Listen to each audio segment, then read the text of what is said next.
maamulka gobolka Togdheer iyo kuwa degmada Burco ayaa si rasmi ah u dhagax dhigay dhismaha isbitaal ballaaran oo loogu talagalay hooyada iyo dhallaanka kaas oo laga hirgelinayay gudaha magaalada Burco. Isbitaalkan waa mid casri ah oo wax weyn ka tari doona baahida caafimaad ee hooyada iyo dhallaanka ayaa waxa ku deeqday hay'adda khayriga ee Khalifa bin Said Foundation ee Imaaraadka Carabta waxaana fulinaya dhismaha isbitaalkan shirkadda Afro Arabian. gudoomiyaha gobolka Togdheer Maxamed Muuse Diriye iyo maayirka degmada Burco Maxamed Muraad ayaa soo dhaweeyay mashruucan ay ku tilmaameen mid faa'iido u leh bulshada reer Burco iyagoona ugu mahad celiyay hay'adda khayriga ee Khalifa bin Said ee Imaaraadka Carabta waxaana sheegeen inay ku kalsoon yihiin hay'adda gacanta ku haysa dhismaha mashruucan ee Afro Arabian inay dhisi doonto dhismo tayo leh. Sheekh Khalifa Said ayaa shakhsiyaad ayaa noogu deeqay waxaan inoo fulinaysaa shirkadda Afro Arabian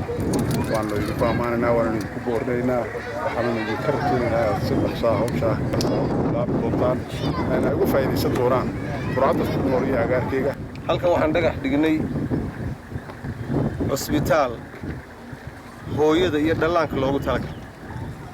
waa cusbitaal weyn cusbitaalkaasna insha Allah waxaan rajaynaynaa inuu anfaco dadweynaha gobolka Togdheer iyo Somaliland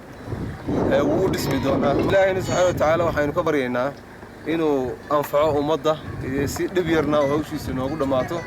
Dr. Cabdiraxmaan Cali Ducaale oo mas'uulka gacanta ku haya dhisitaanka mashruucani ayaa ka warbixiyay mashruucan oo kamid ah tiro mashaariic hay'adda khayriga ee Khalifa bin Said Foundation ay ka hirgelinayso gudaha Somaliland. isbitaalkan wuxuu ka mid yahay laba isbitaal oo midna Barbara iyo midna Burco oo isla naqshadooda isla mid tahay kii Barbara waa la bilaabay kana si dhaqsayn aan ugu loonahay ma jiraan haddii la yiraahdo